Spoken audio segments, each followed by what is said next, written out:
Hello, everyone. This is What Your Pastor Didn't Tell You. Today, I am on with Bridget Jack Jeffries. We're going to be talking about Junia, whether she was a man or a woman, and this has implications for the topic on women in ministry, whether there was a woman apostle. There is a very highly charged, emotional debate for a lot of people on this one. But we're going to be talking about the history of the church and differing views. And is there really any evidence for the Junia being a man position? We're talking about that today. How are you doing today, Bridget? Zach, thanks for having me today. Yes, this will be a lot of fun. All right, so maybe for people who aren't familiar with this whole Junia discussion, so I'll put the verse on the screen. Maybe some people haven't even heard who Junia is or anything about her. So we have Romans 16:7. This is at the very end of his letter on Romans, and it says, just a very quick line. It says, "Greet Andronicus and this it's Junia, my fellow Jews who have been in prison with me. They are outstanding among the apostles, and they were in Christ before I was." So many think this is a woman apostle. Could you talk about like who this person is, what we know about her, the significance of this discussion? Well, technically, everything that we know about her is that verse right there, and it's people arguing about what exactly the verse says that has been controversial. But if you were like me and you grew up in the 20th century, your verse here probably said Greecus and Junius was a man here. Hmm. And the reason why this is controversial, so in the 20th century, it was pretty much gospel doctrine that this was a man. These were male apostles that Paul was greeting here. And there wasn't a lot of controversy about that. People weren't paying a lot of attention to the passage. Then in 1977, this 26-year-old graduate student named Bernadette Bruton, she writes this essay. Well, let me back up here a little bit. The women's debate heating up and Catholics were getting involved. And one of the responses from people arguing against women's ordination was, well, Jesus only made men apostles. So there's this woman named Bernadette Bruton, and she writes this essay, and she said, really? And she basically says, well, we have a woman apostle right here. So if you're saying apostle equals ordination, then we've got a woman apostle here. So I guess you have to ordain women. That was basically the thrust of her article. It was really just this incredible little article. It's only 1,300 words. It's the size of a book review. And it just kind of started an explosion. And Huh. people started writing about Junia. People were interested in Junia. Nobody had been paying attention to this passage before. It's like a sleepy little passage. And since then, there have just been dozens of essays and book chapters and several entire books on it. People name their babies Junia now. I haven't met anybody who's named their baby Junius yet, but maybe they're out there. But people name their baby girls Junia. But there's just a lot of controversy about it because it was originally claimed in the 20th century for women's ordination. And so we have people trying to say it's not relevant to women's ordination in different ways. And one of the ways that they'll argue that is they'll say, well, this could be a man. Hmm. So that's kind of what we're addressing here today. There's other things we could talk about with this passage, but we're just talking about that name Junia. Is it male? Is it feminine? Do we know? Can we say? So Yeah. Yeah, and this is a really interesting discussion because even though it's very hotly debated, if you want to say that, even though there does appear to be a consensus in scholarship, even though there appears to be many people who want to debate this, at the same time, there's also many people on both sides of the women in ministry discussion that do think that she is a woman. yes. So many complementarians, even Mike Winger, who's very very pro complementarian. He's like, oh yeah, it's Junia, like no doubt. So that makes things just like really interesting for this discussion. What were you gonna say there? Well, it looked like the debate was settled for a number of years. I mean, there were still a couple of minority reports, and it Hmm. looked like the debate was settled. Although there's always been kind of a divide between what your Bible says and what the scholars say here, because your Yeah. Bibles, a whole bunch of Bibles, you've got the NIV there, which doesn't have a footnote, which is great. But the ESV, the NRSV, the NLT, the NASB, and obliquely the Net Bible all have notes suggesting that this could still be a man. So even though most scholars now are like, it's a woman, or it's probably a woman, the Bibles are still like, but it could be a man. Yeah. Recently, though, there was an essay by Esther Ng in the Journal of the Evangelical Theological Society arguing that it's a man, and like Kevin DeYoung praised her essay and said, it looks like Junia is likely a man again. So it's not the case that this argument is dead and nobody's making these claims anymore. Yeah. Yeah. Mm-hmm. Yeah, definitely, for sure. All right. So we're going to talk about the history of early church fathers and people throughout history who've taken different views on this. We're going to talk about translations for whether she was a man or a woman, and all kinds of other stuff. So next, could you, obviously the question we're trying to figure out if it's a man or a woman. Can you give us a quick 2 to 5 minute summary of the arguments for both positions? Just get people's feet wet. Okay. The argument that it's a woman is kind of short and sweet. It's attested as a woman's name in antiquity, and it is not attested as a man's name. The end. As the cherry on top, pretty much every commentator from the early church up to about the 13th century seems to have said it was a woman, or they used a feminine form of the name. But that's really ancillary to the fact that we have many attestations of this name in antiquity, and they are without fail feminine. So that's really the she's a woman position, short and sweet. The she's a male position is very complicated because lots of different arguments have been tried over the years. People have tried to say grammatically it could just be either name, like male names could end in this alpha nu ending here that we see here. So technically it could be either, we just don't know, we can't say. It's been argued that the manuscripts from the 9th century onwards, that they were accepted to be male, and a lot of sources in the 80s, 90s, and early 2000s made that claim, so that it's still very much in the literature. It's been argued that this is a contracted name. Now, this theory has been around for centuries. I don't know how far back it goes, at least to the 18th century, though. People have said, well, we know we don't see this name in antiquity, but it could be a man named Julianus, and that name has been contracted to Julius. So we see that argument. I mean, not a lot of people make that anymore, but it was recently made by Michael Harding.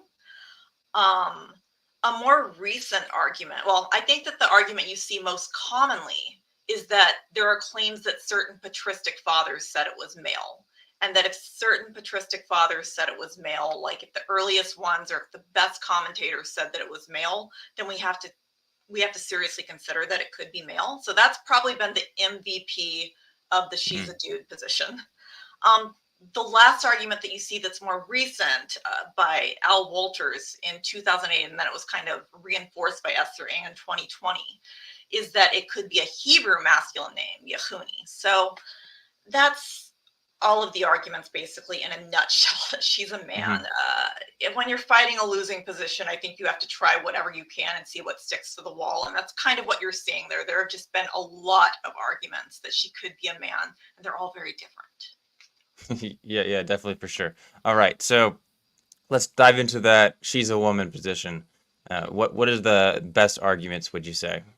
Okay, I'm going to go to my slideshow here and show people what I'm talking about. So that's my screen.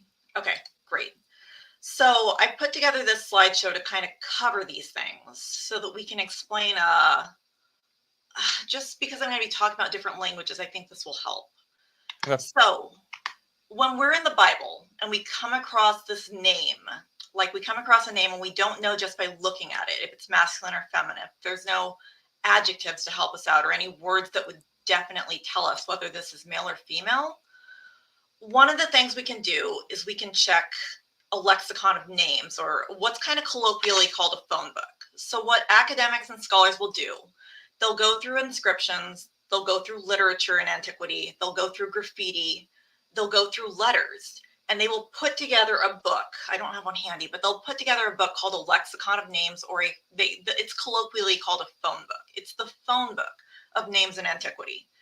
And when you look at this phone book, you can see how common a name was. Like, do we just know of a couple of people who had this name? Do we just know of, did nobody have this name? Was this a rare name? One of the things about these sources that's interesting for this is that they heavily favor male names because men were recorded a lot more. They were recorded in literature a lot more. They were memorialized a lot more. And even when a woman, like when she died and she was recorded, she was probably recorded as wife of so-and-so. So we get a woman's name, we get a male name. But when a man died, he was the son of so-and-so. So we get two male names. Is that making sense? So Yeah. even with death, where the death rate is presumably 50-50, we still see a lot more male names than we do female. And that's really relevant here. It gets really bad for the Jewish sources, by the way. The male names are like 6-1 or 5-1 versus the female names. They really discriminate against women in the Jewish sources. So basically, if we go to this phone book, we look at this name, we say, okay, I don't know from looking at the text if the name is male or female. So I'm going to check the phone book, okay? So if we check the phone book for a woman named Junia, that's a Latin name. If we look for it in Latin or Greek, here's what we find. Over 400 attestations of the name in Latin or Greek. Most of them are in Latin because it's a Latin name and this is Rome. But Paul did write in Greek. We've got a few in Greek. I did this count myself, by the way. Over 200 attestations in Rome alone. And something else I checked out is I was curious, did anybody ever call her Junilla, like Prisca, Priscilla? Did anybody ever call her by the diminutive name, Junilla?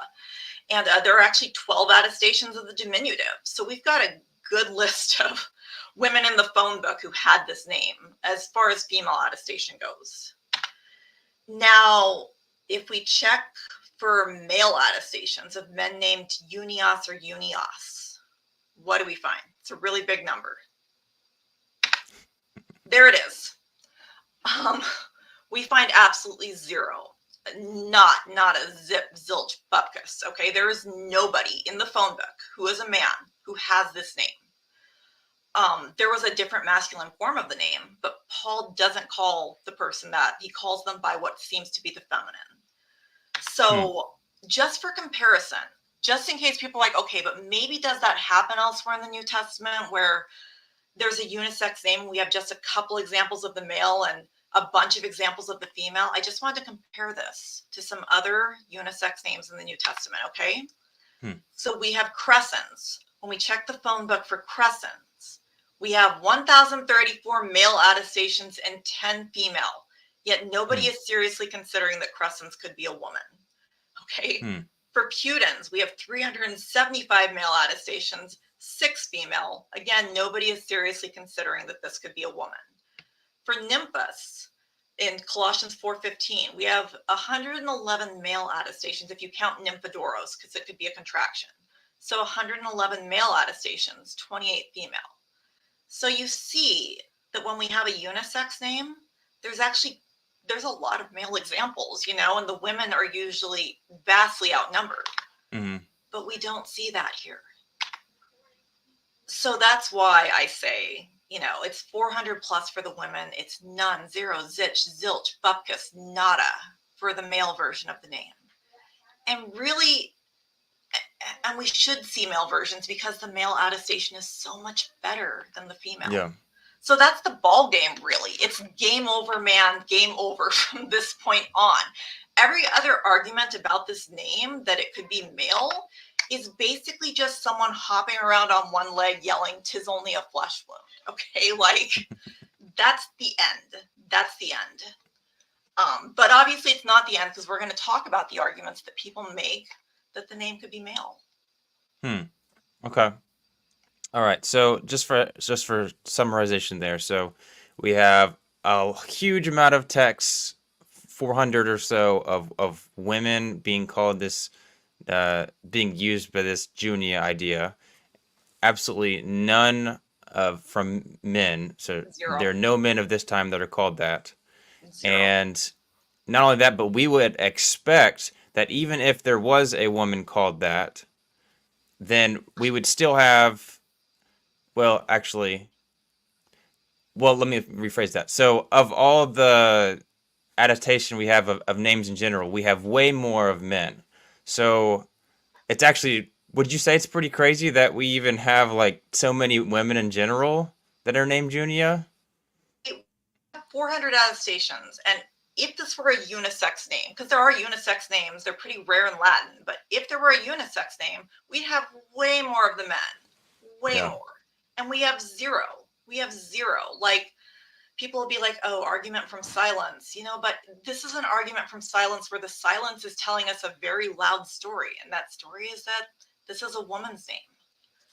So I don't know if that answered your question. Like, it's not just that we have so many attestations of the name in the feminine. It's that we should Mm-hmm. have had attestations of it in the masculine, and we don't. Mm-hmm. Yeah, I mean, this would be like essentially saying that a man was named a woman's name in this time period, right? Yeah, it's basically like saying, well, it'd be like if I said my name is Bridget and Bridget is a woman's name, and somebody's like, but it could be a man's name. Like, I mean, I guess no, somebody could name their baby Bridget, I guess, but it's pretty well known as a woman's name, right? And somebody's going to raise their hand and be like, oh, I totally knew a dude named Bridget. Like, okay, maybe, but it's well known as a woman's name. So why is there a debate here? I mean, any name in the New Testament could hypothetically be an unknown version of the other gender, but we don't Mm. footnote those. So, like, we check the phone book, and if it's a man's name, we say it's a man, and if it's a woman's name, we say it's a woman. So why is there still debate about this? Interesting. Okay. All right. So let's go to the next thing you have here. So so some scholars have argued or tried to say that Junia could be grammatically feminine or male. What do you think about that? Yeah, so some people basically say, well, it really, those 400 references in the phone book don't matter because grammatically could be either gender. And let me show you what exactly they mean by this. So when we're talking about first declension names in either Latin or Greek, these are the names that end in A or alpha. And they're usually feminine. They're feminine more often than they're masculine. So when we see the first declension, when we teach it in Latin or Greek, we teach to expect feminine names or nouns, but then we say there's always exceptions. And by the way, there's variants on the first declension in Greek. I'm just giving you one example here. So here I have declined Julia and Electra. Okay. Okay. You're dressed up as Thor today. This is Electra. Anyways, though, and Romans is dealing with the accusative here. That's that fourth case down that says ACC. So our names in Roman are in the accusative. And this is what they look like when they're first declension feminine, okay? Now, masculine names, usually, not always, they usually appear in what's called the second declension. And I've declined a Latin name and a Greek name here in the second declension. The first one is Julius, Julius Caesar. Again, we're looking at the accusative case. That's that fourth case down. And then I have declined Junia's partner Andronicus here. So Andronicus in Romans, this is a Greek name and it appears in the accusative there. Okay, so this is the second declension. It has those O's or those omicrons generally at the ending. You see Omicron nu. It looks like a V. It looks like OV, but it's actually Omicron nu for the ending of Andronicus. That's what we're looking at in the Greek. When we see that ending, we generally say that's probably masculine. Okay, and in fact, it's almost always masculine. What people who are making this argument, though, are saying is that there are exceptions. And there are men who have first declension names. Here's Paul's coworker, Aquila. He has a first declension name. His name means eagle, and it's usually feminine when we're talking about the noun, but when it's a man's name, it's masculine, but it's in the first declension, okay? So look again at the accusative. It's aquilom in the accusative. It's written akulon in Greek. That's just one example, but I declined a version of a name. They're basically trying to say that Junius could be like Hermias here. And you see that Hermias, its declension in the accusative is that iota alpha nu, okay? IA, it looks like a V, it's an N. Anyway, so they're trying to say is that the name Junia could technically be this over here. So we got to throw our hands up in the air and say we have no what his name is. It could be either. That's what they're trying to say. Does that make sense so far? Yeah, so just for clarity, so it's the fourth one down. That's what we're really looking at here. And Yes. this is one example of a man's name being in the accusative with the IA V at the end, Yes. and he's still male. So they're like, hey, it could be that. Yep. Right. Yeah, they're basically saying we've got to footnote this. We've got to say it could be either, because hypothetically it could be either. It doesn't matter what the phone book says. Hypothetically, it could be either. We got to Okay. footnote this. Now, here's the problem with that. Women's names actually could be in the second declension. These names right here, they may look like men's names, but they're actually women's names. Procedos, Parthenos, Aglaros, Atropos, Purikos. Okay, so these, they look like men's names if you're just looking at them, but they're actually all the names of women. So what I'm saying here is that if we're going to throw our hands up in the air and say, well, hypothetically, the grammar could go either way, Andronicus could be a woman. Junia's partner Andronicus could be the female apostle here. Lynn Cohick once said, well, I could hypothetically argue that Andronicus is a woman if I wanted to. I'm going to do it for her, okay? So this is my girlfriend Andronicus. We need a footnote Andronicus to say that this could be a woman. If we're going to footnote Junia, to say that it could be a man. So the argument from the hypothetical here, I hope that's making sense. It's just not very strong. It's just ridiculous. We would have to footnote a whole bunch of names throughout the Bible to show that it could be either gender, especially the Hebrew names, because those, I'm using the wrong word for it, but those gender bend like no other. Anyways, we'd have to go through the Bible and footnote a whole bunch of names, though, to say, well, this could be either gender. If we're going to footnote Junia to be the other gender just because it's hypothetically masculine.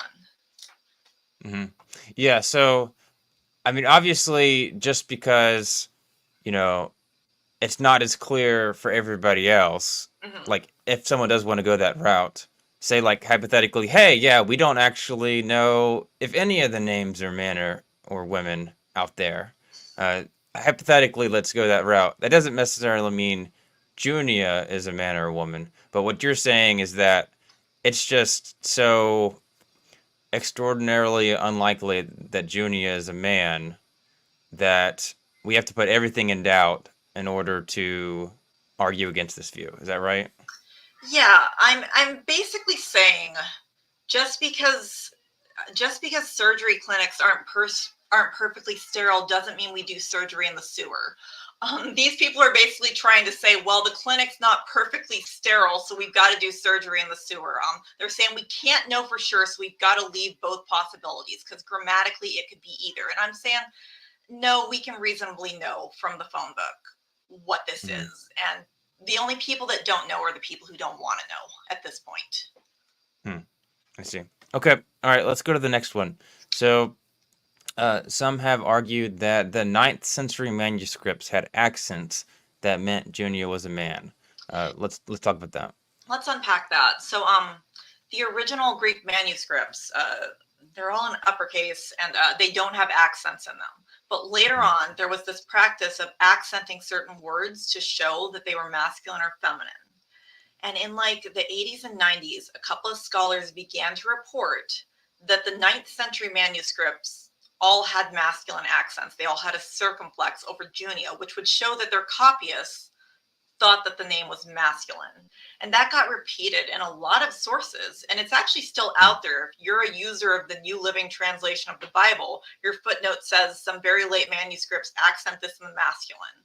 And it turned out that was not accurate.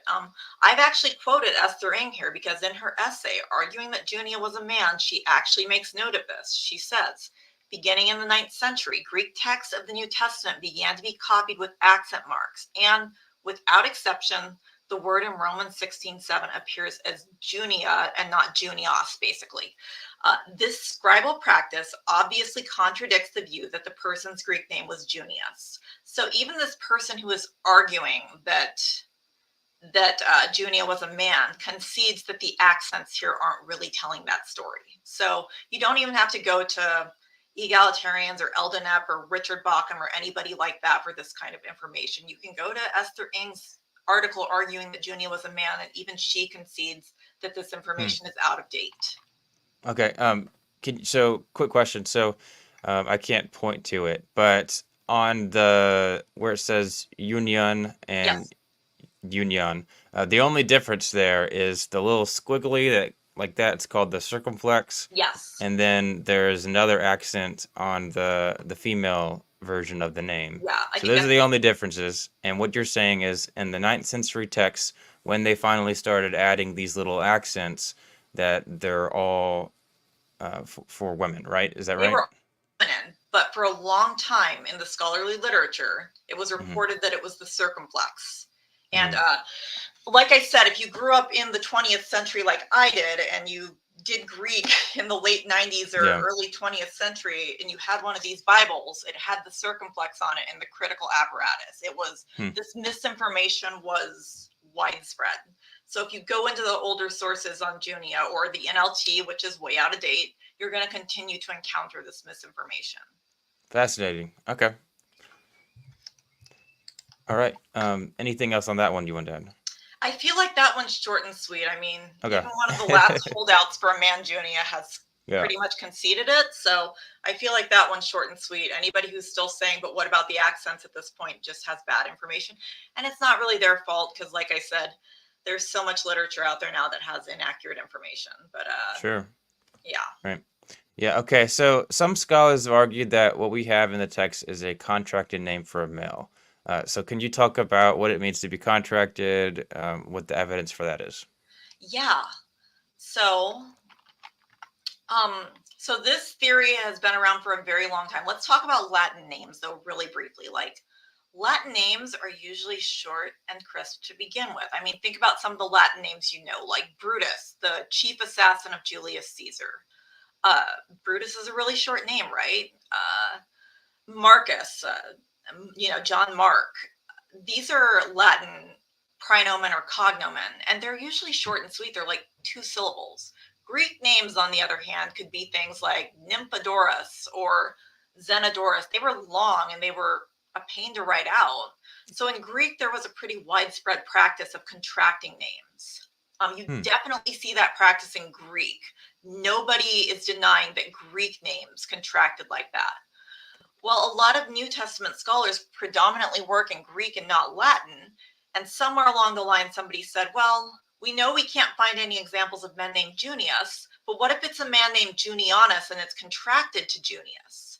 So that's kind of where the theory came from. And then this was ubiquitous in the literature on Junia. Just everybody was repeating this without really checking it out. It's in the grammars. I think it's in Lightfoot.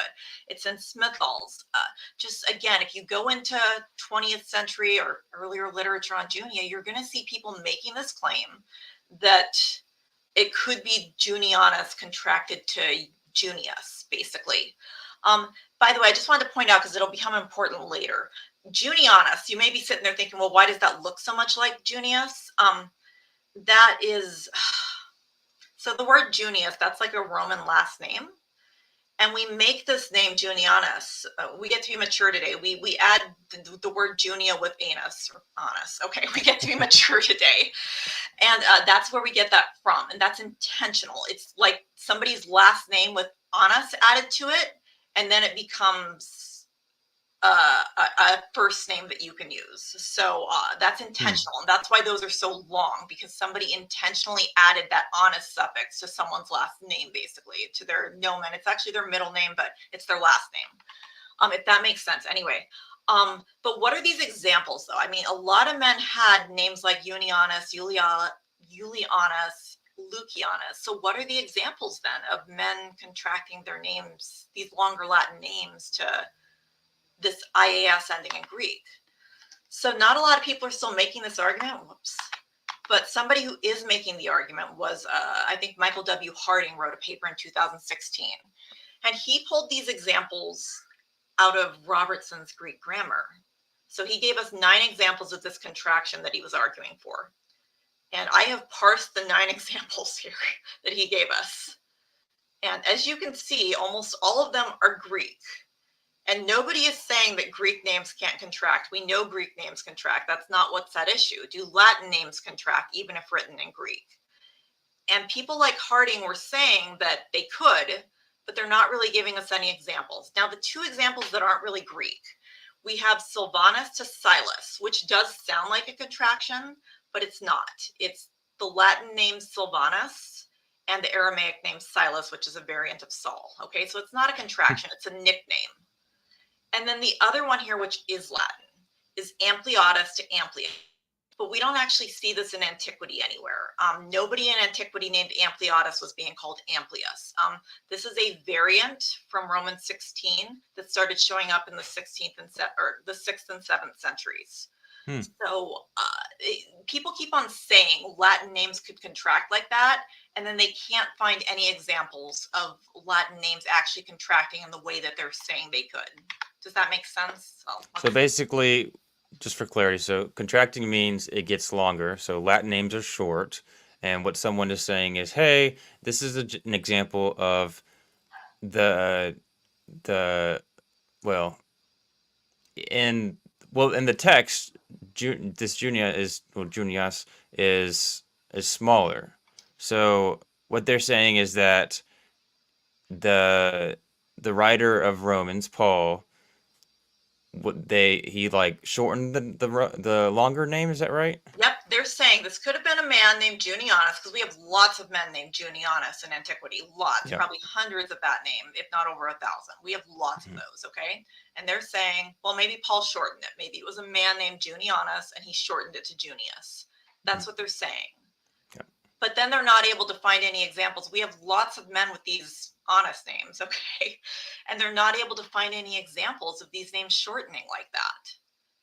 So and they're trying to convince us by showing Greek names shortening. And we're like, we know that Greek names shorten. Like, where's the Latin names that shorten like this one written in Greek? And they don't have them. Okay. So Junianus, would that be Greek or Latin? Junianus would be Latin, but it could be written in Greek. Yeah, it could be written in Greek. Okay, so gotcha. Yep. So Junianus is Latin. We don't ever see any examples of Latin names being shortened. But if we do, but they don't shorten like this. Okay. Yeah, fair enough. All right. So that's an interesting point there. Okay. All right. Yeah, I think that makes sense. Yeah, you can keep going. Well, I think you were going to mention, or Luke. Okay, so at one point, Linda Belleville, she made the point that if somebody were named Junianus and it contracted, it would be Junas, not Junius. And by the way, I did search for Junas, and I also couldn't find any men named Junas. Okay, but we have one man named Lucianus. Again, it's Latin, and it does contract, but it contracts to Lucas in Greek. So it doesn't contract to Lukias like we would want to say this is a ball game. So there's really no evidence that these names contracted like that. And if they did, it would be Junas, not Junias. Now, there's two reasons why these names don't contract like that. Okay, one is because when you added that "-us" ending to a name like that, you were either showing adoption. We'll talk about this later. You were either showing that you were adopted out of the family, or you were showing that you had some kind of familial tie to the family. So like Emperor Vespasian, he's Vespasianus. Why is he Vespasianus? Because his mother was Vespasia Paula. So he's named after his mother. And they called him Vespasianus. If they called him Vespasius, that'd be like he's in his mother's family. But instead, they're kind of giving a nod to his mother's family without him being named Vespasius. Does that make sense? But sometimes if you were adopted, like if I were adopted out of the Junius family, I would be Junianus. So why would you contract something that you had intentionally lengthened? The other reason they wouldn't have contracted it like this, though, was because then it would look like a woman's name. So I think there's two reasons why you don't see the contraction, the proper contraction in question. So you would agree with Linda Belleville's take there in that case? Oh, absolutely. Yeah. Okay. Well, we've already mentioned Junilla. Like, you could sometimes give somebody a nickname in Latin by lengthening it. And we see that with Priscilla. We see that with Junilla. We actually do see it with, it's not as common with men, but like there's a Tertullus in the New Testament. That's Tertius lengthened. Tertullian would be Tertullianus, the church father Tertullian. That's Tertullianus. So we do see that ILL or ULL ending. It's like put in the middle of the word sometimes for a nickname, but we just don't see contractions like this, like they're saying happen. And, you know, if they want to say this is possible, go out and find the examples and show us the money. You know? Like they keep on saying it's possible and then they don't give us examples. So Yeah, yeah. I mean, so it's one thing to say it's possible and then give us an example. Now, of course, that would never in any way like prove their argument. It's just saying, hey, it's possible. But not only that, but they can't even find an example of in antiquity of this happening. Is that a good way to put Right. it? They can't find it. They keep on giving us these theories on what the name could be, but they can't find any similarly situated examples. So, Hmm. it's the emperor has no clothes. Yeah, that's wild. Okay. So let's see here. All right. So that's the contracted. All right. And let's see. Yep. So that just for clarity here. So some scholars have argued that Greek names, not Latin ones, had nicknames. Okay, you mentioned that. Hold on a second. And I'm being interrupted. What's up? mm,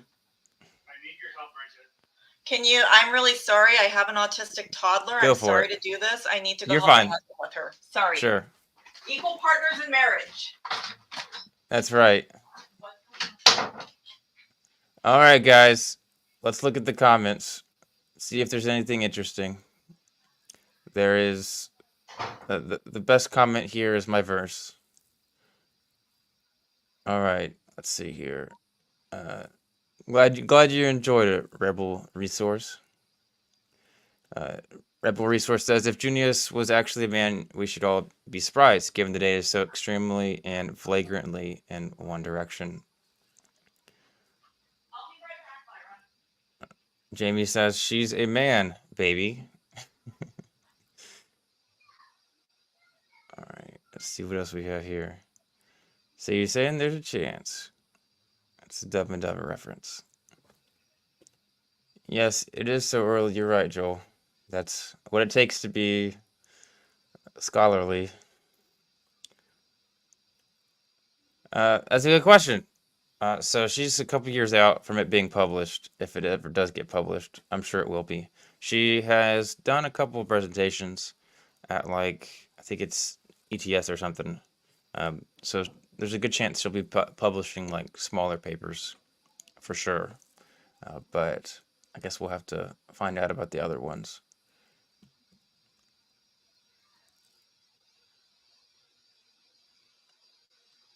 All right. So I'm not going to make an actual poll, but what is the the opinion from everybody? Is Junia a man or a woman? What is the real truth?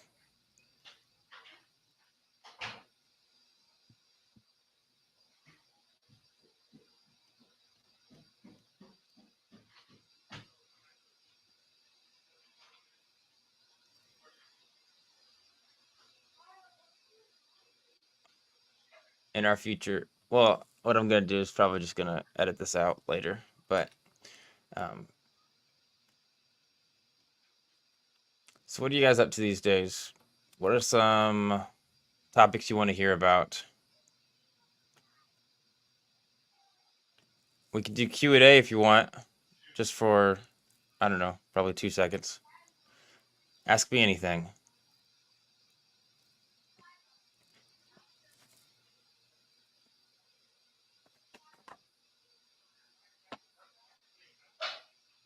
Charge.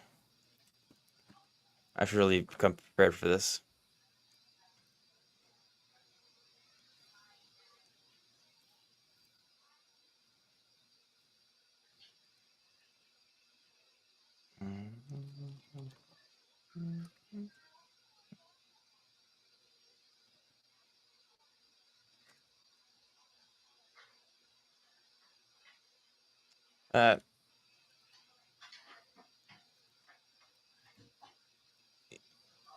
Uh, in a way, Bridget, our interviewee, is taking us a quick break. That's funny you mentioned Mark Turnage. I've tried to have him on, but it hasn't worked out. But Okay. Okay. I would love I to. apologize. I'm sorry. My daughter is on the spectrum, and she has some mornings where she doesn't want Oh, I daddy. bet. She wants mommy. Wow. Oh, what were we Oh, even talking about? I can't even remember. Um, Oh, yes, yes. We were going to talk about the lengthening, the comment by Piper and Grudem. Oh, okay. Yep, yep. So About you the you br- about the but patristics. no, no, not the lengthening part. So you've kind of already mentioned this, maybe just for clarity here. Um, so so in this text of Andronicus and Junia, it is written in Greek, but it's a Latin name. Like Yes. Junia is a Latin name, right? So what Piper and Grudem say is, hey, even though it Paul is writing, even though it is a Latin name, Paul is writing Greek. Mm-hmm. So that because he's writing Greek, that means that uh, that could be shortened because well, it's just a writing Greek. So the specific quote is. Robertson notes that this custom of giving short pet names was used not merely with Greek names, but also with foreign names brought into the Greek. So Yep. what you're saying is that even the examples that they give weren't similar to even that. So it's just really a non-starter. Is that basically it? Yeah, I mean, they say this, but I've checked Robertson, I've checked BDF. Almost all the examples given are Greek names contracting, and when it is Latin, it doesn't contract like this. It's like Yeah, Lucianus to Lucas. Um, gotcha. and I've done some pretty exhaustive searching for contractions that would look like this in the different databases, and they pretty much don't exist. Hmm. So I mean, if somebody else wants to look, I'm one person, but they're basically saying this could be a thing, but then they don't have examples to show. Hmm. So I have Yeah. checked their sources, and their sources posit that, but their sources examples. Yeah. Okay. So on this other question, this is real interesting for me. So yeah, if Paul was wanting to mention Junianus or this male Junius, could he have written Junianus? Would it be a normal custom for them to do that, or would it be expected that if he was mentioning a Junianus, it would be different? He definitely would have. I think he absolutely would have written out Junianus, because Interesting. Okay. as we'll cover later, he actually came face to face with a member of this family. He would have known how these names worked. He would have known that men with this name don't shorten it because then it looks like the women's version of the name. And by Mm, the way, Paul does call a woman Julia in, I think, verse 15, which is very similar to Junia. It's one letter off. So I mean, these names were super similar, and he would have known that if he's calling a woman June, or if he's calling a man Junion, that's going to look like a woman's name. So I mm, don't see any reason why he would have done that. He would have written out Junianus. He calls other people by pretty long names. So yeah, I don't see why mm. he would have contracted here. And we Okay. never see a practice like that in the writings of Paul. Hmm. Okay. All right. So then in that case, let's get to the Hebrew masculine name idea. Oh, do we So want to do the patristics, or should I skip ahead to the okay, Hebrew? okay, yeah, we can go to the patristics. Yeah, I skipped one. Sorry. Okay, That's so we haven't really talked a whole bunch about that. So for the, I mean, do you have a list of all the times Junie is called a woman by the patristics, by the early church fathers and all that? basically. So these aren't all patristic, but we're on my screen again, right? Yes. So we have a couple of different types of references to Junia and the church fathers, and obviously the most famous one is John Chrysostom, who's writing in Greek, who says, oh, the wonder of this woman, the wisdom of this woman, that she was thought worthy of being called an apostle. Hmm. And so he definitely says she's a woman. He definitely says she's an apostle. And we have Theodoret, who doesn't specifically say she's a woman, but he's clearly echoing Chrysostom. Like, he's practically plagiarizing Chrysostom. He's clearly influenced by Chrysostom. So I would say he definitely thinks the same as Chrysostom. Addo's a much later reference. It's 10th century. I'll Yep. get back to that in a second. But later on, Addo says this is a man and a wife. So we sometimes have people who very specifically say this is a man, this is a woman here. Okay. The other type of reference that we have, and we see this in Jerome and Rufinus, we see people who are using Junia in the nominative. Like, the people that are arguing that this could be masculine are saying the masculine and the feminine would look the same in the accusative, but it would look different in the nominative. And when we have Jerome and Rufinus, they use the nominative. So they seem to be using the feminine because they call her Junia. They don't call her Junias or anything else. They call her Junia. So we have that type of reference in Jerome and Rufinus. Now, other people really say absolutely nothing about her, really. They just use the accusative feminine. They call her Juniam, and these are all Latin authors. Our only are Chrysostom and Theodoret. So they call her Juniam, which is the accusative. It's only known as the accusative feminine singular. So I've tried to parse out these different types of mentions of her because I think some people really conflate them and they're like, oh, everybody said she was a woman apostle. I think that's overstating the case. We have a couple of people who very specifically said she was a woman. We have a couple of people who use the feminine form of her name in the nominative. And we have a couple of people who use the accusative, and it seems like that was only known as a feminine. So they seem to be saying she's a woman. And these are all of our patristic commentators. Ambrosi Aster, the anonymous commentary by Constantius the Tractator, Pelagius, Jerome, Rufinus, Chrysostom, Theodoret. Atto is actually 10th century. He's later. I just think he's interesting because he says it's a husband and wife. But those are our patristic commentators. We have absolutely zero early commentators who clearly say, yep, this is a man. Interesting. Okay. So on the other hand, though, there is Julia, right? Yeah. Like there's manuscripts that put Julia in there for some reason. So it's still a woman. It's Andronicus and Julia, right? Yeah, and that actually happens in P46, which is kind of complicated. P46 switches Junia and Julia. And Richard Fellows argues that that means that the author of P46 might have thought that Junia was a man. He moved... Well, it's complicated. He thought that the person in Romans 16:7 was a woman, but he thought that the person in Romans 15 was a man. Romans 16:15, Julia was a man. So he switched. It's complicated, though, but possibly P46 has Julia, okay? P46 has Julia at Romans 16:7. And Constantius the Tractator has Julia, but everybody else here has Junia. Okay. So, but some people do use the feminine variant Julia here. Yeah. Okay. But so you're saying that you said that was Richard Fellows? Is that what you said? Yeah. That he was arguing that this Julia could be an early witness to someone thinking that Junia was a man? Yeah, so he thinks that when P46 switches Junia and Julia, so here's the thing with Julia. Julia in verse 15, she's mentioned before several men. I think she's the second or third person mentioned, and several men are mentioned after her. And some people didn't like that because why would a woman be mentioned before men? And you see that a lot with Priscilla and Aquila, that there's a bunch of manuscripts that switch that around because the woman wasn't supposed to be mentioned first. So what Richard Fellows thinks as far as P46 goes, he thinks that Junia and Julia were switched because the author thought Junia was the masculine name.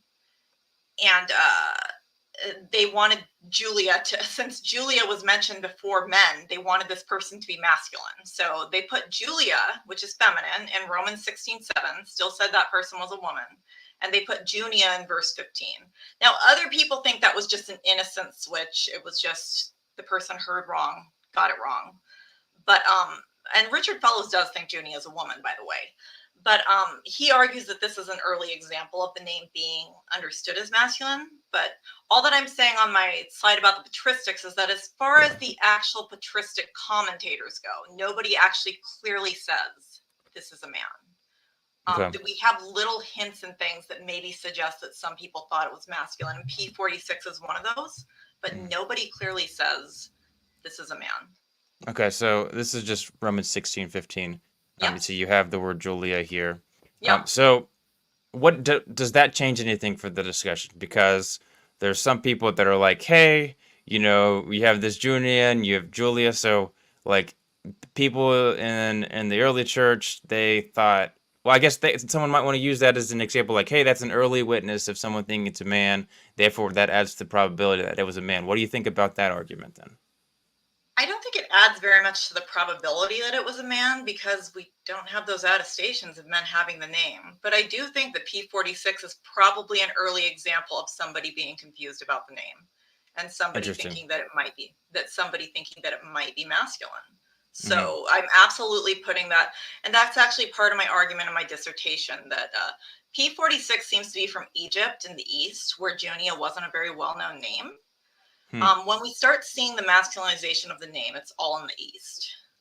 And there's two things going on in the East, why it might happen there. Oh, look at that. My son logged in.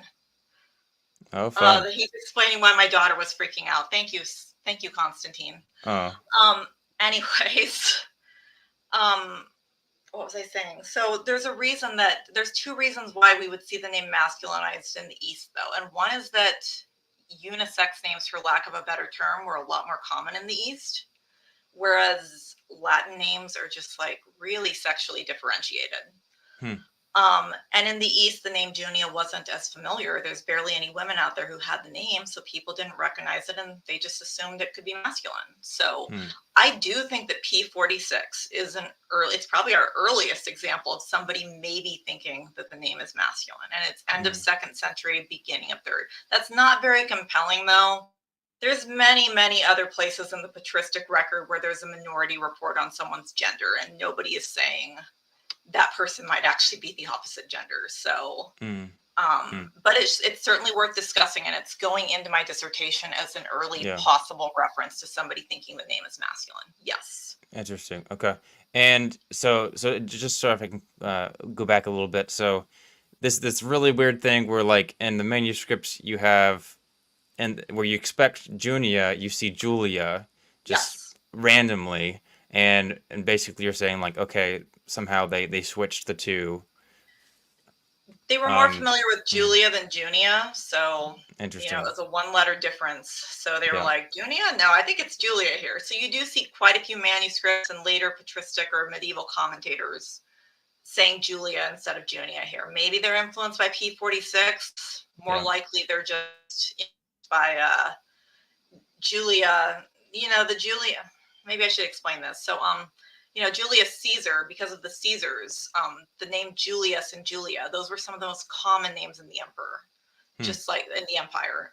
Lots and lots of men and women going by Julius or Julia, basically. And but Junia was still a really well-known family name. Here's a fun little story. Did you know Julius Caesar was cougar bait? Definitely not. No, he had a long time affair when he was 14 or 15. He had a long time affair with this woman named Servilia, and she was married to a Junius. So she had 3 daughters, and they may have been Julius Caesar's daughters. So she had 3 daughters, and they're all named Junia. So Julius Caesar maybe had 3 daughters named Junia. The Junias, and his murderer was I think Decius Junius Brutus. His murderer was a Junius. Also, his murderer may have been his son. Anyways, what I'm trying to say is, Julius had meteoric popularity, and Julia had meteoric popularity. But Junia was dynastically enmeshed. The Junians were dynastically enmeshed with the Caesars. So you still saw them quite a bit. But definitely Julia was more popular, So I think what happened was, as time went on and people were less familiar with these names, they were like, oh, Junia, I think it's Julia. If that makes sense. Interesting. Yeah, that makes sense. Okay. All right. So as we were saying there with the other early church fathers and all that, so you do have a large amount of early church fathers, patristic people that are saying, hey, it is a woman. But there is some debates, or people argue that, hey, that maybe there are a couple other people that thought it was a man. Could you bring those up? Yeah. So the two people that are usually brought up are Origen and Epiphanius. So we have this commentary reportedly by Origen, but it doesn't survive in the Greek. It only survives in a translation that was made by Rufinus of Aquileia in the early 5th century. And it's in Latin. And Rufinus made a lot of changes to Origen's text. And towards the end, there are these comments on Junia in it. And many, many people in Junia studies just treat this as comments, Origen's comments on Junia. I don't think Origen commented on Junia. There's a couple of reasons why. We don't have a fragment from this section of the text, and we basically have an outline of the text, and there's way too much text here for Origen to have written it. So, plus Rufinus told us he did not have Origen's entire commentary on Romans, but I don't think he left any sections unwritten. He himself admitted that he wrote parts of the commentary. So I don't see any reason why we shouldn't consider this section of the commentary a portion that Rufinus wrote rather than Origen. Interestingly enough, Origen did call a woman an apostle. He called the Samaritan woman, or the woman at the well. He called the woman at the well an apostle. So he said, it seems to me that he used this woman as an apostle to others. But Origen never actually commented on Junia. But if you read the literature on Junia, a whole bunch of people are saying Origen commented on her and he said she was a man. Why are they saying that?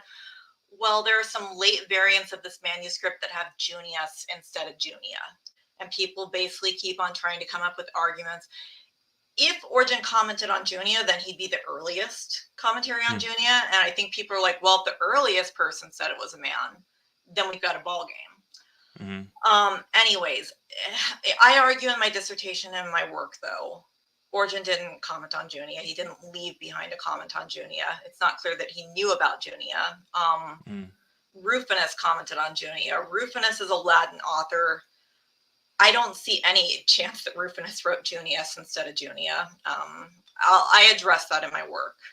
Now, the other star witness for the Junia as a man camp is supposedly Epiphanius, and this one is really embarrassing. So back in 1991, John Piper and Wayne Grudem had this little article in, what was it called? Recovering Biblical Manhood and Womanhood. They had this little article on Junia, and they said they had done a search for Junius, and they had found a comment by Epiphanius where Epiphanius calls Junia a man. And ever since then, for 30 years in the literature on Junia, people have just been repeating their claim and not checking the original source. This happens from Piper and Grudem all the way up to Esther Ng's essay in 2020. Okay, and some of the people arguing that Junia is the claim too, that Epiphanius said this. So it's all over the literature now, and this is really embarrassing. You can check the original sources. It says spurious, like when a source has a spurious tag in the Thesaurus Lingua Graecae, that's like a kiss of death. Like that means the author didn't write it. And if you read Sherman, the Sherman text that they got this from says it's pseudo-Epiphanian. If you read the people that actually work with these texts, they all say Epiphanius didn't write this. But for 30 years in the literature on Junia, we've got people just repeating this claim that Epiphanius wrote this text that calls Junia a man, and he did not. So it's probably not, well, it's definitely not Epiphanius, and it's definitely century. But it is an interesting text. So what we have, this is, it's called Index to Scipulorum. And what it is it's a list of the disciples from Luke 10. And around the, how do I say this? Around the 4th century or so, Eusebius, he said, we don't have a list of the 70. And I think a couple of people said, oh yeah. And they started making the lists of the 70. So we have a partial list called Anonymous 1, but that list doesn't have Junia on it. There's a later list called Anonymous 2, and that has Junia and Andronicus on it as Jonius. Okay, so it's Greco-Syriac. It was translated from the Greek into Syriac and then translated back into Greek, and they changed the value of the Syriac law. Anyway, so it's Jonius instead of Junius. And that is our earliest clear reference to a masculine Junia. And it's on one of these lists of disciples that was going around. And these lists were very gender confused, though. Like, they tended to have masculinized women on them. Why? Because you're trying to put together a list of 70 names from the Bible, basically. It's really hard to put together a list of 70 names. So sometimes they would just say, screw it, and change a woman into a man and add her to the list. We see that with Priscilla on other lists. We see that with Yodia from Philippians 4. I actually have one list where Priscilla is on the list as a man, and Aquila does not appear on the list. And I That's think weird. that suggests that they thought Aquila was the woman. So I find that kind of funny. They're interesting lists, but I have to say they are just riddled with historical errors. They're almost comically bad. Like this list here, Anonymous 2, it says that Seneca the Younger was one of the 70. Like, I don't know. It's just funny to me that people take these lists seriously and they use them to try to argue that Junia totally could have been a man. So Okay, that is Seneca the really Younger. what? Seneca the Younger. Who is that? So we had Seneca the Elder. He was a Roman statesman and an orator, very famous. And he had two sons, one of whom we'll talk about at the end. But the other son was Seneca the Younger. And Okay. sometime in the 4th century, somebody wrote a text called Letters of Paul and Seneca that claimed that Seneca was a convert of Jesus and that they were writing, that him and Paul were corresponding. So, um, Okay. so the person who wrote this list was obviously influenced by Letters of Paul and Seneca, and they made Seneca one of the 70. And I just don't think Seneca was going around Palestine trying to evangelize people. I'm sorry. It's just kind of funny, but if you know the sources, it's funny. But that kind of dates our list though, because Acts of Paul and Seneca or Letters of Paul and Seneca isn't mentioned until 390 AD. So this list is often dated to the 4th century, but I think it's actually later, probably mid 5th century. Mm-hmm. So Yep. mid 5th century, Anonymous 2, that is probably our first clear reference to a masculine Junia. Mm-hmm. And it's not even Junia, it's Jonius. But in my dissertation, I think this is absolutely our first clear, P46 is a maybe. This is our first clear reference to a masculine Junia. Okay. So basically, on this last one here, they changed the name, but they were like, I mean, is the logic there like, hey, this had to be spelled wrong because, of course, Junia was a man, so Oh, that they you had mean to change it spelling? Jonius? Yeah, so here's how that happens. So I just learned Syriac, so go easy on me. But Okay. so Syriac, the wa or the vav, it's the same letter as wa or va in Hebrew. It can make an Yeah. o sound or it can make an u sound, depending on Eastern or Western Syriac. I can't remember which is which. So somebody Mm. translated Romans 16 into Syriac at some point, okay? Then this person who compiled our list, they translated it back. And I do have this in my dissertation, but I didn't make a slide for this. But Interesting. so they translated it to Junia basically, or Junius basically in Syriac, and they had the wa representing the O and the upsilon, the omicron and the I see. upsilon. They have the wa, but then the person who translated it back, they interpreted the wa differently. They interpreted it with an O sound. So that's why they put an omega instead of an omicron and an upsilon. So that's how her Okay. name became Jonius instead of Junius. Yep. Yep. All right. So if you put this with P46 or whatever, this Yep. seems like technically this could be 4 early witnesses of the Junia as a man. So I mean, we don't have that many sources in general. Why does this not cause doubt for you? That's just, well, for starters, I consider the reception history of the name in terms of whether it's a man or a woman. I think the reception history of the name is like C or D tier evidence in terms of who the person really was. Our A tier evidence, our God tier evidence is those attestations in the record. Because these are not people that actually lived that had these names, or at least we don't know that people lived that had these names. These are somebody's reading of the text. And that's just not as good as people actually living who had the names. But the other issue is that these are all pretty late. So P46, that's 3rd century. Index to Scipiolorum, that seems to be 6th or 7th. Anonymous 2, I argue that it's 5th century. That's all really late. Just for comparison, like just how Bible scholars usually approach this. Are you familiar with 2nd John, the letter to the elect lady? No. So 2nd John is a letter that reportedly John wrote to an elect lady. And some of the church fathers said this was written to a woman named Curia. But today, when you read what scholars say about this, they say the name Curia is late in the record, so we don't take seriously the suggestion that this could be a woman named Curia. Does that make sense? Even though the church fathers said this is a woman named Curia, people are like, but we don't see a lot of women in the first century named Curia, so that's not a serious suggestion. But then we get to Junia, and they flip the script, and any mention of the reception history must be taken with utmost seriousness.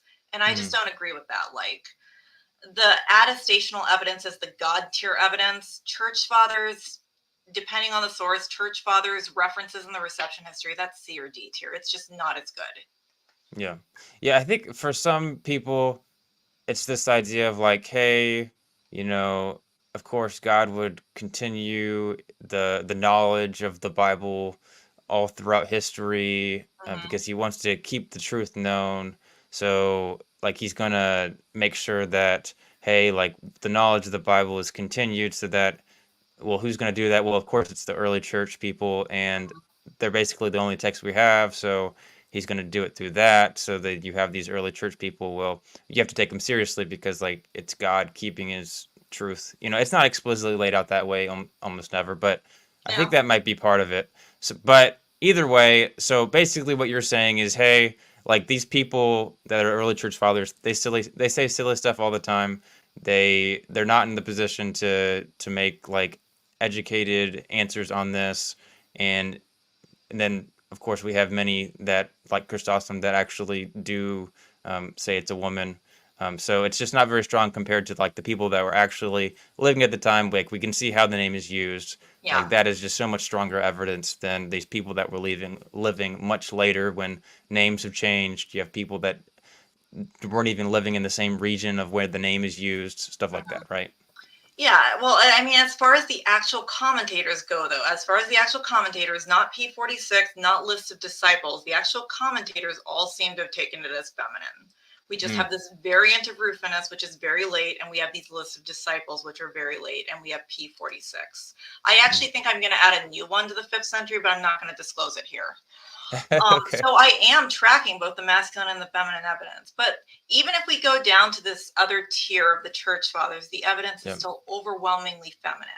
And we have people trying to use these little tiny snatches of hints of masculinity to try to say that overrides all the attestational evidence. And that doesn't really work. And like we've already kind of covered, obviously these lists of P46, did you know P46 made Priscilla a man? Yeah. P46 also made Priscilla a man. These lists of disciples usually made Priscilla a man, so they're not considered credible there. Why are they considered credible on Junia? So it's just not the same quality of evidence. Yeah, I see. And yeah, and so even if we didn't have these reasons to doubt the text, we'd still be extremely skeptical. But there's like explicit reasons where it's like it sounds like they were a little confused, and just generally. They basically keep on trying to cite Origen and Epiphanius and saying that's just as good as all your attestational evidence and John Chrysostom and all your church fathers, and it's really not. I see. Okay, so I think that's a good discussion of there's the early church and all that. But what about it being used as a Hebrew masculine name? So Esther Ing says the Jewish women didn't use the name Junia argument. So could you talk about that? Yeah, so to talk about that, we've got to go into Al Wolter's theory. So this is a pretty new theory. In 2008, Al Wolters, he posited that maybe we've been looking at Greco-Roman names, and he said maybe it's not a Greco-Roman name at all. Maybe it's a Hebrew name. And he found 2 examples of this Hebrew name that I've listed out for you here that could be pronounced Yehuni. And he said you could transliterate this as Junia or Junias. So this could be a from Palestine named Yehuni. And there's a lot of problems with that. But the first is that I've been looking into this name, and it looks to me like it's the name, the correct pronunciation of the name isn't even Yehuni, it's Choni, which would not yield the transliteration of Junia. But the other issue that we have with this, I'm just going to give you an analogy here, okay? I train Brazilian Jiu-Jitsu. I swear I'm going somewhere with this. I train Brazilian Jiu-Jitsu, and my instructor is this 6'3" man, Serbian-American man named Tony, who looks like he was sent back in time to kill John Connor. Okay, nothing feminine about him. But when he migrated to America, as a boy, as a child. I think his Serbian name, it's like the Serbian form of Anthony. It's like Antoneja, and he started going by Tony with an I. And what was wrong with that? Oh, I don't know. You tell me. Well, Tony with an I is usually feminine in our culture. And he was getting made fun of by going by Tony with an I because that's kind of a girl's name. Like Tony, what's her name that wrote The Bluest Eye? Toni Morrison? Anyway, it's a woman's name. So he changed one letter, made it Tony, and didn't have that problem anymore. I can't go into all my data on the slides, but I have data showing. You may say, well, that's a modern example. Okay, yeah, it is. But I have data showing that that was a problem in antiquity too. And that a man who had a Hebrew name like this almost certainly would not have gone by a transliteration that made it identical to a woman's name. He would have changed probably one letter and gone by a different transliteration of the name, even pronounced the way that Walter says it is, which I don't think it was. Is that any questions about that, or should we move on to the claim that women didn't use this name? Was there a bottom right there, it says gens Junia? Yeah. Is that what you're referring to? Yeah. So now Esther Ing kind of tries to add to this argument. By the way, and the name Yehuni is very rare. There's only 2 or 3 attestations of it, or Yehoni as I pronounce it. There's only 2 or 3 attestations of it out of thousands of names, which means a fraction of a percentage point of Jewish men would have had this name. And that's not very good, but Esther Ing tries to help the theory out. So she goes into the phone book, and what she says is, we should look for first century Jews, and we should look at what names first century Jews were using. And she goes into the phone book and she says, oh, look, there weren't any other women named Junia who were Jewish. So she basically says 2 or 3 is better than 0. Your hundreds of attestations don't matter. 2 or 3, we've got 2 or 3 examples of Yehuni and 0 of Jewish women named Junia outside of this possible reference in Romans 16:7, and therefore 2 or 3 is better than 0, and Yehuni is the better theory. That's kind of her argument. Problem with that, I went through the Jewish phone book, basically. I went through it, and I counted up the Jewish women's Latin names, and about 69% of our examples of Jewish women with Latin names are solo attestations. 69%. So it wasn't weird for a Jewish woman being the only person to have that name that in the record. That wasn't weird. Our data is just very fragmentary there. It's very mundane. The other issue, though, is that there are quite a few Jews in the New Testament who are the lone users of their Greco-Roman names, including 2 other Jewish women, Drusilla and Priscilla. We've got Parmenas, Sylvanus, Apollos, Sosthenes, etc. So I just don't think this does anything to detract from the theory that this was a Jewish woman who was using the name Junia. It doesn't bolster the Walters theory at all. All we can really say is that the name wasn't common among Jewish women, but neither was Priscilla or Drusilla. So it's just kind of a mundane observation that's been made into something that it's not. Okay. What do you think about, what's her name?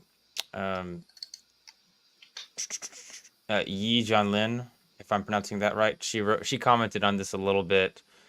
She pointed out how Andronicus appears to be a Greek name. Is that right? Yes, no. Andronicus is a Greek name. And basically, like, if I'm understanding it right, basically it's like, well, if Andronicus is a Greek name, then we wouldn't expect Junia to be Hebrew. I don't know if you're familiar with your argument. Right. So I'll give you a little backstory about that. So while she was writing that paper, she's kind of the one that started all this. I was doing a series on my blog on Junia, and she found some of my work on Junia on my blog, and she wrote to me and said, I'm writing an article on Junia. Could I use some of your work in my article? And I said, absolutely. But I started to think, wait, somebody at Yale wants to use my work on Junia in the Journal of Biblical Literature. Maybe I should be publishing my own stuff on Junia. So if you read that article, you do see that there's a part where she mentions me. Oh, cool. Yeah, so I am very familiar with that article. And she's absolutely correct. I don't remember exactly what she says. I do mention this, and I do quote her in my dissertation, but I kind of go beyond that, though, because I don't remember if she says this. It's not just that Andronicus has a Greco-Roman name, so we would expect his partner to have one. Paul almost never calls Jews by their Jewish names. If you read through the writings of Paul, almost never. And on this list of Romans, there's like 33 different people mentioned. And the only one who maybe has a Hebrew name is Mary. We don't know if that's the Hebrew Miriam or the Latin Maria. He almost never calls Jews by, he loves to call Jews by their Greco-Roman names. So he doesn't call Sylvanus Silas. Luke does that because Luke likes to throw Hebraisms into the mix. He always calls people by Greco-Roman names if he has the option. So she's absolutely correct with Andronicus, that if Andronicus has a Greek name, then Junia probably has a Greco-Roman name, but it goes beyond that. The other thing is, I'm doing some research into this. Richard Fellows told me that he thought Andronicus, even though it's Greek, it could be a Latin praenomen somewhere, or cognomen. I can't remember which. So even though the name is Greek, it might have had some strong Latin roots. I'm still looking into that, though. That's in flux. But yeah, I think Yii-Jan Lin is absolutely correct on this. And yeah, she wrote a great article. It's an excellent article. I hope I can add to some of her arguments. But I want to say also, this is interesting. I wanted to say I like Al Wolters a lot. I like Al Wolters a lot. He's such a cool guy. And he has said elsewhere, I think his theory is the best theory on this. And he has said elsewhere he's perfectly happy to have Junia be a woman. He actually wrote a short article in the 90s calling out Bible translators for being biased about how they were treating Junia. So it's kind of ironic that he later became kind of the savior of the masculine Junia argument. But I don't know what his opinion is now, if his opinion has changed after Ng's article, but I don't think he would say that his article, that his theory is the best possibility. He said he is perfectly happy to have Junia be a woman apostle. Yeah, it's interesting because like his argument's not like, hey, it's likely. It's more just like, hey, it's possible. It's a theory. He's like, here's an option. We think Junia is a woman apostle, but here's an option. And it's other people who have taken his work and been like, ha, see, it is a man. And that's really not what he says. By the way, his article also says it could be a feminine Yehunia. So he really throws other options in there, and people have taken his work and just kind of been like, yep, see, Junia is a man again. And I really don't think that's what he argued.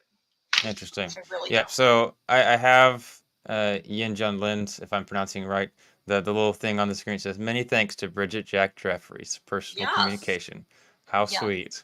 Yeah, and it was really after her correspondence that I started thinking maybe I should go back and do my dissertation on this. So awesome. In a way, she's responsible for the work that's going on right now with me and Junia. So that's awesome.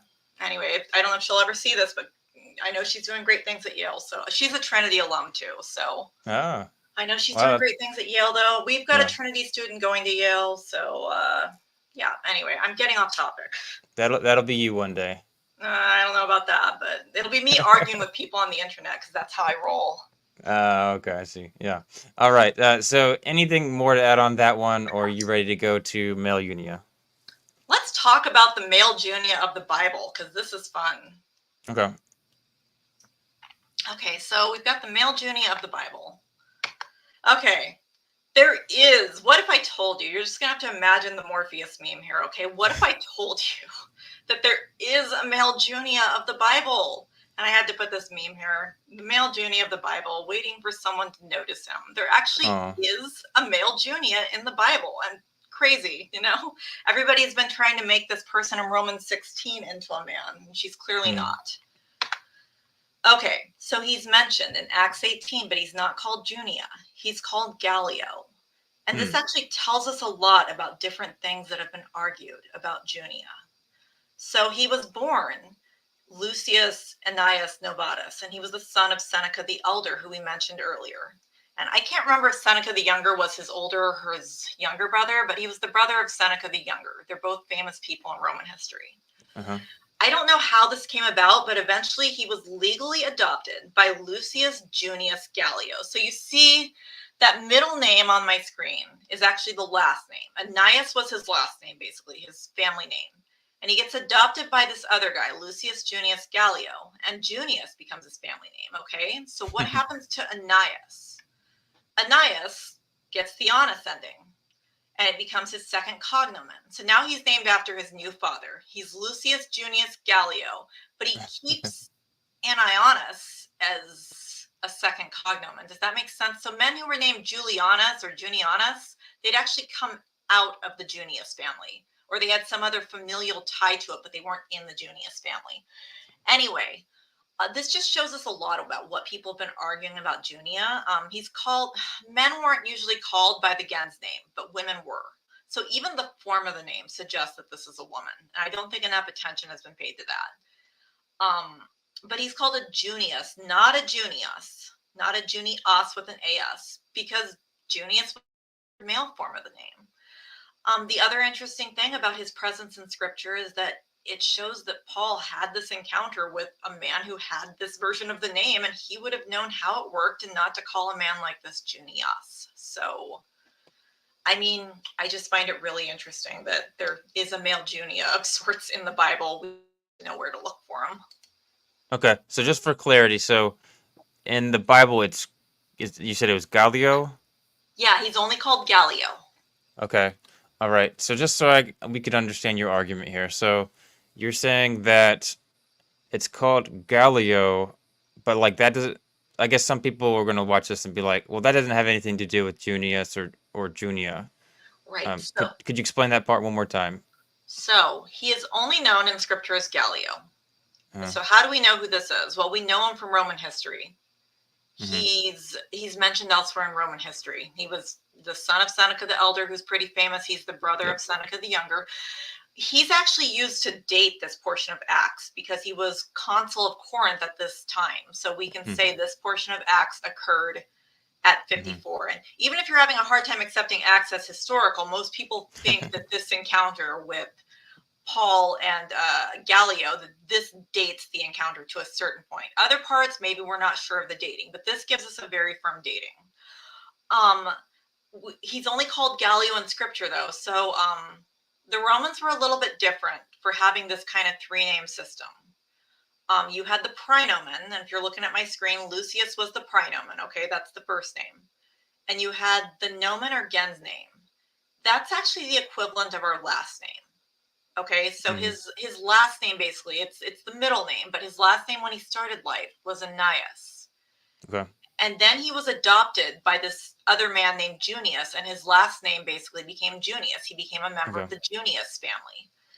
But he didn't go by Junius because men did not go by this name, but women did. Why did women go by it?